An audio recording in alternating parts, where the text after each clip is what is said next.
कुछ भाव पुष्प। आप देख रहे हैं प्राइम टीवी, सच साहस सरोकार।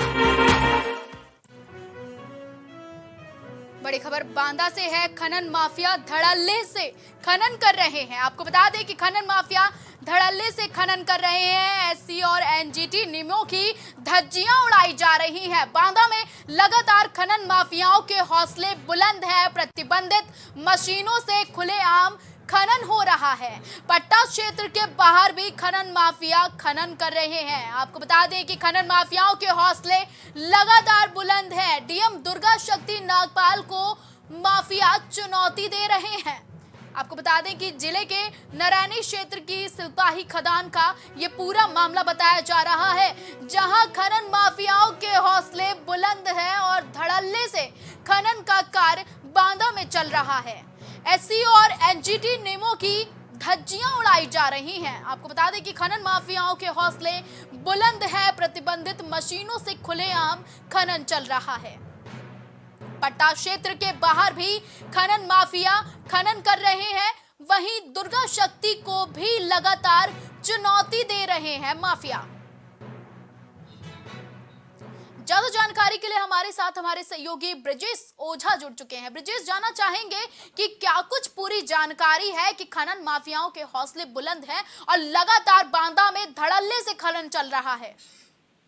देखिए किरण, ये वायरल तस्वीरें बांदा जिले के नारायणी तहसील क्षेत्र की सिपाही खदान की बताई जा रही है। ये तस्वीरें वायरल होने के बाद हालांकि यहाँ के जिला प्रशासन ने वायरल तस्वीरों का संज्ञान लिया है और संज्ञान लेने के बाद यहाँ के डीएम दुर्गा शक्ति नागपाल ने खनिज विभाग के अधिकारियों को आदेश दिए हैं कि जल्द से जल्द इस खदान पर जो वायरल वीडियो है उसका संज्ञान लेकर इसकी पूरी जांच की जाए और जांच रिपोर्ट जल्द से जल्द डीएम के पास प्रेषित की जाए। ये तस्वीरें बांदा जिले की सिपाही खदान से जब वायरल हुई तो इस पूरे वायरल होने के बाद में यहाँ के जिला प्रशासन में पूरे तरीके से संज्ञान लिया गया है।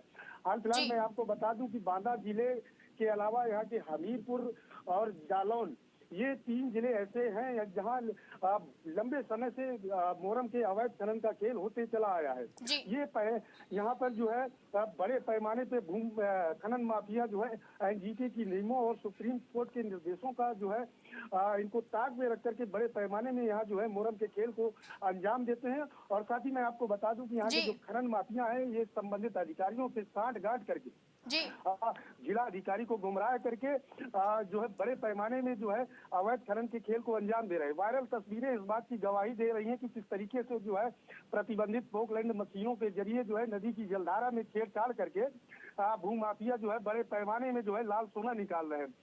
ये कोई पहला वाकया नहीं है। इससे पूर्व भी यहाँ बांदा जिले की तमाम खदानों से ऐसी तस्वीरें सामने निकल कर आई हैं।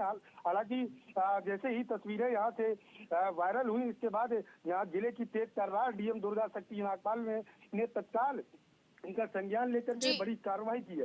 हालांकि डीएम दुर्गा शक्ति नागपाल ने यहाँ के खनिज विभाग को पूर्व में जो है कड़ी हिदायत दे रखी है कि जिले में किसी भी दशा में अवैध खनन बर्दाश्त नहीं होगा। इसके बावजूद भी यहाँ के खनन माफिया संबंधित अधिकारियों से साठ-गांठ करके बड़े पैमाने में जो है अवैध खनन को जो है अंजाम देते हैं और संबंधित अधिकारी। जी ब्रिजेश, अगर जानना चाहें कि डीएम शक्ति नागपाल काफी एक्टिव हैं और काफी मतलब तेज तर्रार डीएम में इनकी गिनती होती है, लेकिन बांदा में फिर भी लगातार इस तरह की क्रियाएं प्रतिक्रियाएं चल रही हैं खनन माफियाओं के जरिए, तो इस पर अब आगे की कार्रवाई क्या होगी? अब क्या डीएम दुर्गा शक्ति का एक्शन मोड देखने को मिलेगा? क्योंकि दुर्गा शक्ति से तो अच्छे माफियाओं की भी रुक कांप जाती है। बात अगर देखिए डीएम दुर्गा शक्ति नागपाल की करी जाए तो डीएम दुर्गा शक्ति नागपाल जो है अवैध खनन को लेकर के जो है सख्त नजर आ रही है। डीएम दुर्गा शक्ति नागपाल ने यहाँ के जिम्मेदार अधिकारियों को कड़े निर्देश भी दे रखे हैं कि जिले में किसी भी दशा में अवैध खनन नहीं होना चाहिए। इस बावजूद इसके भी जिले में बड़े पैमाने पे खेल अवैध खनन का चल रहा है। लेकिन अब हाल फिलहाल इन्हें ये तस्वीरें जब वायरल हुई हैं तो उसका संज्ञान डीएम ने लिया है और यहाँ के अधिकारियों को आदेश दिए हैं कि तत्काल इस पर संज्ञान लेकर इस वायरल वीडियो की जांच की जाए और जांच के बाद अगर ये मामला सही पाया जाता है तो इस पर कड़ी से कड़ी कार्रवाई की जाए। ये वायरल तस्वीरें हैं, इन तस्वीरों में साफ तौर से नजर आ रहा है, इन पर देखा जा सकता है कि दर्जनों पोकलैंड मशीनें जो प्रतिबंधित हैं वो नदी की जलधारा से छेड़छाड़ कर रही है। साथ ही नदी की जलधारा से छेड़छाड़ करके बड़े पैमाने में यहाँ से मोरंग निकाली जा रही है। माफियाओं ने पूरी नदी में बड़े बड़े गड्ढे खोद डाले हैं, जो है मौत को जो है दावत दे रहे हैं ये बड़े बड़े गड्ढे। जी ज्यादा जानकारी हमारे दर्शकों तक पहुंचाने के लिए बहुत बहुत धन्यवाद ब्रिजेश। बड़ी खबर लखनऊ से आ रही है। समाजवादी पार्टी कार्यालय के बाहर होर्डिंग लगी है। आपको बता दें कि सपा के कार्यालय के बाहर होर्डिंग लगी है। होर्डिंग में 2 लोगों को पलटू राम बताया गया है। सपा के कार्यालय के बाहर लगी होर्डिंग में 2 लोगों को पलटू राम बताया गया है। सपा नेता आशुतोष सिंह ने ये होर्डिंग लगाई है। राजनीति के 2 बड़े पलटू राम, जनता इनसे सावधान रहे। नीतीश कुमार और ओपी राजभर को निशाना बनाया है। आपको बता दें कि आशुतोष सिंह ने नीतीश कुमार और ओपी राजभर को निशाना बताया है। ये बड़ी खबर लखनऊ से आ रही है, जहां सपा कार्यालय के बाहर एक होर्डिंग लगी है। होर्डिंग में 2 लोगों को पलटू राम बताया गया है। आपको बता दें कि सपा नेता आशुतोष सिंह ने होर्डिंग लगवाई है और इस होर्डिंग में 2 नेताओं को पलटू राम बताया गया है और इनसे सावधान रहने के लिए कहा गया है। आपको बता दें कि राजनीति के 2 नेता नीतीश कुमार और ओपी राजभर को आशुतोष सिंह ने निशाना बनाया है और उन्हें पलटू राम करार दिया है। कुछ देर बाद ही यह होर्डिंग हटाई गई थी।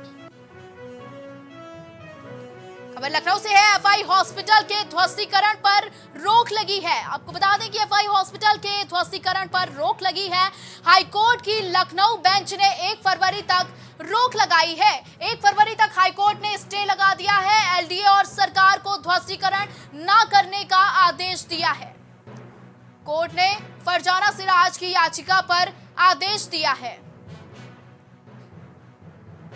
1 फरवरी को मामले की अगली सुनवाई होगी। तब तक के लिए हाईकोर्ट ने स्टे लगा दिया है। ये बड़ी खबर लखनऊ से है, जहां एफआई हॉस्पिटल के ध्वस्तीकरण पर रोक लगी है। हाईकोर्ट की लखनऊ बेंच ने 1 फरवरी तक हॉस्पिटल के ध्वस्तीकरण पर रोक लगा दी है। वहीं एलडीए और सरकार को ध्वस्तीकरण न करने के आदेश भी दिए हैं और 1 फरवरी तक स्टे के आदेश दिए हैं। कोर्ट ने फरजाना सिराज की याचिका पर आदेश दिया है। 1 फरवरी को मामले की अगली सुनवाई होगी। तब तक के लिए एफआई हॉस्पिटल पर हाईकोर्ट ने स्टे लगाया है। ये बड़ी खबर लखनऊ से है, जहां एफआई हॉस्पिटल के ध्वस्तीकरण पर रोक लगी है। हाईकोर्ट की लखनऊ बेंच ने 1 फरवरी तक रोक लगा दी है। 1 फरवरी तक हाईकोर्ट बेंच ने स्टे लगाया है। एलडीए और सरकार को ध्वस्तीकरण न करने का हाईकोर्ट ने आदेश दिया है। कोर्ट ने फरजाना सिराज की याचिका पर यह आदेश दिया है कि 1 फरवरी तक कोई भी ध्वस्तीकरण कार्य नहीं होगा और मामले की अगली सुनवाई 1 फरवरी को की जाएगी।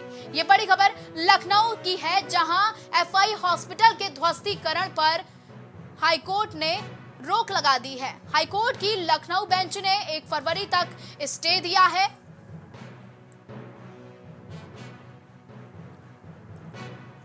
एलडीए और सरकार को ध्वस्तीकरण करने के निर्देश दिए हैं। कोर्ट ने फरजाना सिराज की याचिका पर आदेश दिया है। 1 फरवरी को मामले की अगली सुनवाई होगी। आपको बता दें कि ये बड़ी खबर लखनऊ से आ रही है, जहां एफआई हॉस्पिटल के ध्वस्तीकरण पर रोक लगी है। हाईकोर्ट की लखनऊ बेंच ने 1 फरवरी तक स्टे लगाया है। ज्यादा जानकारी के लिए हमारे साथ हमारे सहयोगी कलीम जुड़ चुके हैं। कलीम, क्या कुछ जानकारी है कि एफआई हॉस्पिटल के लिए हाईकोर्ट ने ध्वस्तीकरण पर रोक लगा दी है? अब इस स्टे के आगे क्या कुछ जानकारी है, क्या कार्रवाई होगी? जिस तरीके से बात की जाए एफआई हॉस्पिटल को लेकर के ध्वस्तीकरण की जो कार्रवाई जी, वो ध्वस्तीकरण की जो कार्रवाई है उसमें साफ तौर से कहा जा रहा है कि एफआई हॉस्पिटल जो बनाया गया है वो अवैध रूप से बनाया गया है, बिना किसी मानचित्र के पास हुए बनाया गया और एक तो जो जमीन है वो जमीन भी एफआई हॉस्पिटल की नहीं है। इसके साथ ही अगर बातचीत की जाए एफआई हॉस्पिटल के जस्ट बगल में जो बना हुआ एफआई टावर है, जो 9 मंजिला बना हुआ है, उस 9 मंजिले टावर पर भी उसके ध्वस्तीकरण की जो कार्रवाई की बात कही गई, उसमें जो ऊपर के 2 मंजिले हैं उनको गिराने की बात कही गई, क्योंकि वो भी अवैध रूप से बनाए जाने की बात कही गई। क्योंकि सिराज अहमद जो बिल्डर है, बिल्डर की अगर बात की जाए वो मुख्तार अंसारी का करीबी माना जाता है और उसी के तर्ज पर ये कार्रवाई भी देखने को मिल रही है। फिलहाल जिस तरीके से एफआई टावर की बात की जाए तो एफआई टावर का साल 2003 में जिस तरह से उद्घाटन किया गया था, उद्घाटन राज्यपाल के द्वारा किया गया था और राज्यपाल के साथ साथ जो वहां के जो विधायक थे वो भी शामिल हुए थे। लेकिन साल 2003 से साल 2023 यानी कि 2 दशक बीत गए और उसके बाद जिस तरीके से कार्रवाई हुई, इस बीच जो एलडीए की अगर बात की जाए तो एलडीए में जो जिम्मेदार बैठे रहे थे वो इसको लगातार परमिशन पे परमिशन देते रहे थे और उसमें हॉस्पिटल भी चलने लगा था। और हॉस्पिटल चलने के बाद अब जिस तरह से ध्वस्तीकरण की कार्रवाई आई तो उसमें साफ तौर से एलडीए ने अपना पल्ला झाड़ा और उसमें साफ तौर से कहा कि अवैध रूप से बनाया गया था और उसके बाद ध्वस्तीकरण की कार्रवाई भी हुई। और ध्वस्तीकरण की जिस तरह से कार्रवाई हुई है उस ध्वस्तीकरण की कार्रवाई के बीच में जब एफआई के जो सिराज अहमद ने कोर्ट का रास्ता अपनाया तो कोर्ट के रास्ते से 2 बार राहत मिली। क्योंकि इससे पहले जिस तरीके से बात की जाए तो इससे पहले कार्रवाई हुई तो उस कार्रवाई में 1 सप्ताह का जो स्टे मिला था, उसके बाद फिर सुनवाई हुई तो दोबारा फिर से एलडीए ने वहां पे ध्वस्तीकरण की कार्रवाई शुरू की थी। लेकिन दोबारा जब फिर स्टे मिला तो 28 जनवरी तक का था। तो 28 जनवरी को जब उस मामले को लेकर के जिस तरीके से राहत मिलने की जो बात की जाए तो एक बार फिर से एलडीए वहां पर पहुंचा और एक जो बात की जाए बुलडोजर ना चला करके जो छेनी हथौड़ी से उससे जो है छत के रास्ते से तोड़ता हुआ वो नीचे की ओर आ रहा था ध्वस्तीकरण को लेकर। कलीम, अगर जानना चाहे कि एलडीए और सरकार को ध्वस्तीकरण पर रोक लगाई गई है तो ऐसे में ध्वस्तीकरण पर रोक क्यों लगाई गई, और अगर अधिकारियों की लापरवाही थी, अधिकारियों की मिलीभगत थी तो उन पर अभी तक कार्रवाई क्यों नहीं की गई है? देखिए साफ तौर बात है कि जिस तरीके से अगर ध्वस्तीकरण की जो कार्रवाई होती है और जब सरकार इस मामले को लेकर के सख्त रुख अपनाती है तो सभी जो जिम्मेदार है वो अपना पल्ला झाड़ते हुए साफ तौर से निकल जाते हैं, क्योंकि वो कहते हैं कि उनके द्वारा किसी तरह की परमिशन नहीं दी गई थी। और इन सभी मामलों को लेकर के जिस तरीके से बात की जाए तो कोर्ट ने स्टे दिया है, क्योंकि जिस तरीके से हॉस्पिटल के जो दस्तावेज जो प्रस्तुत किए गए थे वो हॉस्पिटल के दस्तावेज और एफआई टावर के जो दस्तावेज है वो कोर्ट में जो है दाखिल किए गए। कोर्ट में दाखिल करने के बाद इस मामले को लेकर के जब सुनवाई हुई तो सुनवाई के दौरान फिलहाल स्टे दे दिया गया और स्टे के बाद जिस तरीके से जो अगली सुनवाई होनी है 1 फरवरी को, तो 1 फरवरी को सुनवाई के दौरान जो एलडीए अपना पक्ष वो वहां पे रखेगा तो उस पक्ष को लेकर के पूरी रिपोर्ट और सर्वे रिपोर्ट भी पूरी तरीके से उसमें दाखिल करेगा। उसके बाद ही कहीं ना कहीं एलडीए की तरफ से जो परमिशन मिलेगी फिर चाहे ध्वस्तीकरण की हो या फिर ध्वस्तीकरण रोकने की हो, तो उसके आधार पर जो आगे की रणनीति रहेगी वो रणनीति तैयार रहेगी। और अगर बात की जाए जो अधिकारियों के ऊपर कार्रवाई न होने को लेकर के तो उसमें साफ तौर से ये है कि जब भी कोई भी अवैध निर्माण होता है, ध्वस्तीकरण की कार्रवाई होती है, पूरी बहुमंजिला इमारतें खड़ी हो जाती हैं और इमारतें खड़ी होने के दौरान जो निचले तबके के जो इंजीनियर हो गए, सुपरवाइजर हो गए या फिर एक्शन हो गए, वो इन सभी मामलों में लगातार लापरवाही बरतते रहते हैं। और जब इस मामले का संज्ञान सरकार लेती है तो उसके बाद ये अपना पल्ला झाड़ते हुए साफ तौर से कहते हैं कि उनके द्वारा नोटिसें दी गई थी, नोटिसों पर नोटिस दी जा रही थी, लेकिन जो बिल्डर है वो इसका जो है लगातार नजरअंदाज कर रहे थे। तो नजरअंदाज करते हुए पूरी तरीके से बहुमंजिला इमारतें भी खड़ी करते हैं। लेकिन सवाल ये उठता है कि जब बहुमंजिला इमारतें खड़ी हो जाती है उसके बाद सीलिंग की जो कार्रवाई है वो सीलिंग की कार्रवाई पहले क्यों नहीं की जाती, ये बड़ा सवाल बना रहता है। कलीम, ज्यादा जानकारी दर्शकों तक पहुंचाने के लिए आपका बहुत बहुत धन्यवाद। लगातार एफआई हॉस्पिटल के ध्वस्तीकरण पर हाईकोर्ट ने रोक लगा दी है, हाईकोर्ट ने स्टे लगा दिया है। हाईकोर्ट की लखनऊ बेंच ने 1 फरवरी तक ध्वस्तीकरण पर रोक लगाई है। एलडीए और सरकार को ध्वस्तीकरण न करने के आदेश भी दिए हैं। ये बड़ी खबर लखनऊ से आ रही है जहां एफआई हॉस्पिटल पर ध्वस्तीकरण पर रोक लगाया गया है।